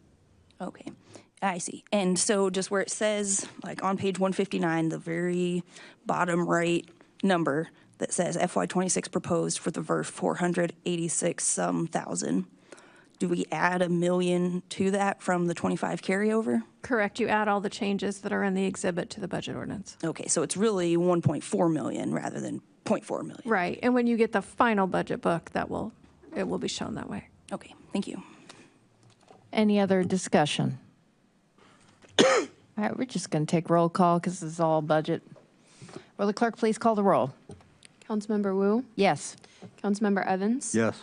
Councilmember Hersey, Yes. Councilmember Bishop, Councilmember Wilkin, Yes. Councilmember Quisenberry, Yes. Mayor Williams. Yes. All right, that motion passes. Next up, I am going to read it because we've talked about a lot of different things. So this is the third ordinance that is related to the budget. This is ordinance number 2025-06021, an ordinance amending City Code Chapter 22, taxation by adding Article 10, municipal grocery retailers occupation tax, and municipal grocery service occupation tax. I would entertain a motion. James. I will move ordinance number 2025-06-021, an ordinance amending City Code, Chapter 22, taxation by adding Article 10, municipal grocery retailers occupation tax and municipal grocery service occupation tax to council on the regular agenda. Second. Moved by James, seconded by Sharice. Discussion. Chris. Thank you. So here's when my progressive pals tar and feather me in the parking lot because I am in favor of this tax. This poor man can afford a penny on a dollar. It's not a big deal. If it buys good stuff that we need and we want. We need revenue. The lunatic in the White House has taken it all. And we need revenue. We always need revenue. All last night when we were hearing, you ought to do this, you ought to do that, all the stuff that Danielle was talking about they're doing, that takes tax money. Takes tax money. And the question always on the table is, what do you want to buy with our tax money? I certainly have I didn't get in the government business to raise taxes. I'm at sticker shock what people pay in property taxes. It's like 2 months' salary. I just can't believe it. It's happy day for the government when, appraisals go up 10%, but not for most people. So I don't want to do taxes, but we need taxes to do stuff. I got into the government business to do, reentry services for those coming back home from prison. I got into the government business for 30-day inpatient drug and alcohol treatment for people, for housing and relocating families suffering domestic violence, for youth to have summer jobs in the Park District, making $5,000 over the summer. Tenant-based rental assistance for homeless people, small business grants for minority-owned businesses and women-owned businesses. Go to Parkland for 2 semesters. That would be a good use of our taxes. Get some education. Go to Parkland College. What about sending African-American residents to the Fire Training Institute and become firefighters? How about, getting people trained and get in the union and get into a trade? Check on the grocery store. We got that done. Uh, Thanks, Therese. But, and then yeah, it did. But I believe that, beyond that, there's a need for quality of life. It can't be just roads and fires and taking people to jail. That's just treading water. Why are we here? What do we want to do? So, I want to do stuff like an urban amphitheater, a car museum, a skate park, a wiffle ball stadium. I know why you guys are against the wiffle ball stadium, because none of you can hit my curveball. I know what's going on, at least in my head. Anyway, murals and sculptures and all that kind of stuff.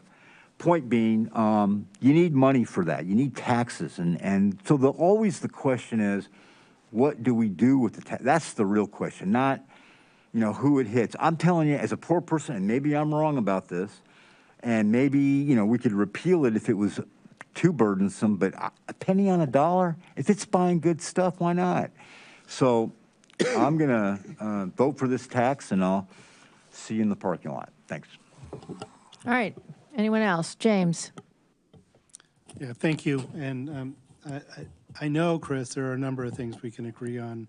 Outdoor amphitheater would be one of them. More art in the community would be another one of them. So, we argue over a couple of things, but there are a lot of things everybody at this council table agrees on. And a lot of that is in this budget, and we do need to pay for some of these things. I have a friend, Maria Ryan, who was on city council.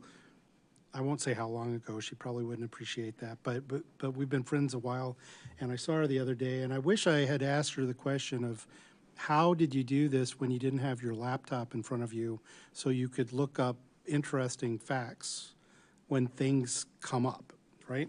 And so I'm going to share just a little bit of one of the interesting facts that came up, and that is the grocery tax as we know it in the state was introduced in 1990 as a part of sales tax reform, because before that, there was a quilt of grocery taxes throughout the state by municipalities, and the state was charging sales tax on groceries, and that was too much. So they wanted to raise the sales tax, but they didn't want to do it on groceries. So they abolished sales tax for groceries and created the 1% sales tax as, I assume, a compromise to not give everything up. And so it's been around, for 25 years. And I appreciate, Governor Pritzker is someone I really appreciate. If you don't appreciate where this state is as far as spending and budget as compared to where it was just 9-10 years ago, we're in a much better place. I will vote for Governor Pritzker if he runs for governor again. I will vote for him on any other ballot he shows up on. But I will tell you, he abolished this grocery tax because it didn't cost his state spending a thing, because it was being passed to municipalities as part of a bargain of rationalizing the whole picture of sales tax. And so it made sense in the pandemic, right? I understand why they did that. And I understand why he's choosing to do it now, because it's a thing to give back in light of other things that have had to go up in cost. But it is Chris puts it as a penny on a dollar. That is a challenge for some people, but as the research that was shared earlier shows, the impact on that lowest 20% of income earners is smaller. It's still a thing. I don't want to say it's not a thing, but I'm gonna support us continuing this tax on the municipal level, because that's what it funded before when it was a state tax, and it'll continue to fund things in Urbana. If you want to tie what those dollars are going to, you can do that, but it goes into the general fund, and the general fund supports everything. We have hugely successful new business in Urbana in H-Mart, and sure, that property is now contributing property tax at a level that it was not. That helps. But all of that commerce is going on, and when the grocery tax would go away, in January, there would be no benefit to the city from that aspect of what's going on. And I'm not comfortable giving that up. I do acknowledge the challenge that it makes, and we should invest in other programs as has been suggested here. Thanks. All right, thank you. Grace, you've spoken twice, I believe, on this? No. Sorry, we're on the third one here. Okay, go for it, Grace. Thank you. I agree with some of the previous statements. I think that there are some, obviously revenue advantages of the grocery tax, especially for some out-of-town shoppers, some of our maybe rural neighbors who come and shop at some of our big stores. That makes sense to capture some of that. I also agree that if we are going to continue this tax, that it should go towards things that are really serving the community. And I understand that things are going into a pot of money and being distributed. I also understand that this budget is proposing about $800,000 a year in more police than our baseline and than previous years, which is almost $1 million a year in the grocery tax. So we're saying there is a choice to keep our budget balanced if we were to not expand our police department, and we could forego this grocery tax entirely, or we could put another $800,000 towards something else. So this is, I think, another point where there are choices, and you are choosing this route by going with what's proposed. So I will be voting no for this because I don't see the expansion of community services at a rate of police expansion that would justify continuing this grocery tax on people. All right, any further discussion? Sharice. I'm going to be voting for this tax too.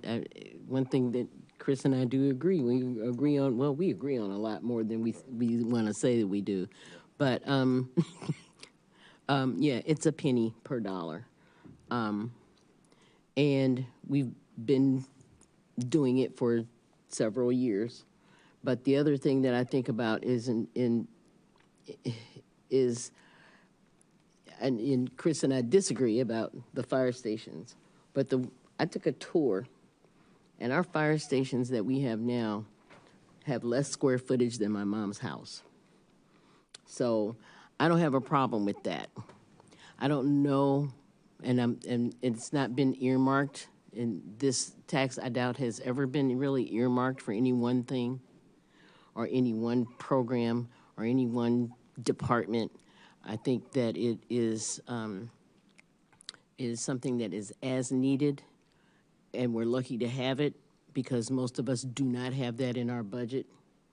And when I think how tornadoes have gone through some of our neighborhoods and ripped up trees and ruined people's houses, and how much money we have to pay in overtime for public works to come and cut those trees and get them out of the streets and get them out of people's way, because these are city trees. And then we replace the trees.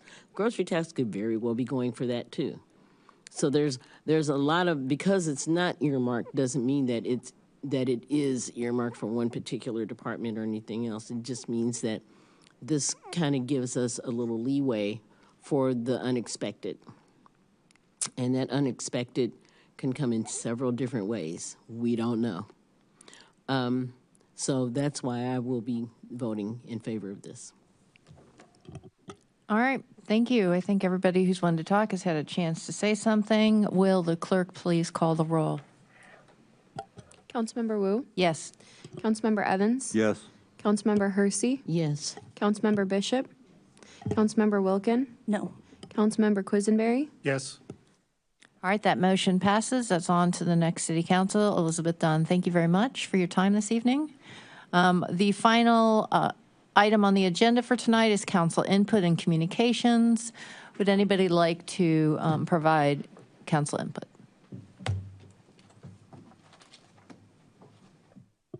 Well, I'm just going to say something real short. Sharice? I do appreciate last night everybody that came and gave input regarding this whole thing that we do every year. But I really would like also for a lot of folks to think in terms of what the balance of the three different branches of government. And there's so many things that the city gets bogged down in, and saying, when people say that we don't do this and we don't do that, and that is because it's the city and it's not judicial. It's the city and it's not private business. It's the city and it's not, one of the other branches of government. We, our job is to first try to make sure that the city in and of itself works, and that we keep our citizens as safe as possible, and that we make sure that we do our best to try to do it on an equitable level. That doesn't always happen either. But all we can do, and even our oath says, to the best of our ability. It doesn't say that we're perfect.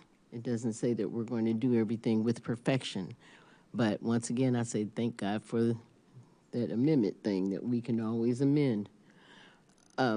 So I thank everybody for being interested in this, but I also want our citizens to be informed properly and to be educated properly on what it is and what services we do provide. Because we do provide a lot of services for our citizens, whether it be in way of city council or Cunningham Township, which we are all on the board of. And Cunningham Township does do quite a bit to help people in need. So I just want to thank our citizens for coming out and taking an interest. Thank you. All right. Deshawn, do you need to share something? Oh, my goodness, I'm sorry. All right, so yes, we, just before we get out of here, we do have a couple of Juneteenth events. Wednesday, June 18th, we have a 4 powerful hour program. So from 1 to 2, there's presentation of Juneteenth, 1865, and local Urbana area history. At 3 p.m., interactive workshops and hands-on activities for our families. 4 p.m., there will be a family or a panel discussion. The title of that is The Legacy Effective Communicators Required. Next will be, and that will be all at the Urbana Park District, the Hawk, the Health and Wellness Center.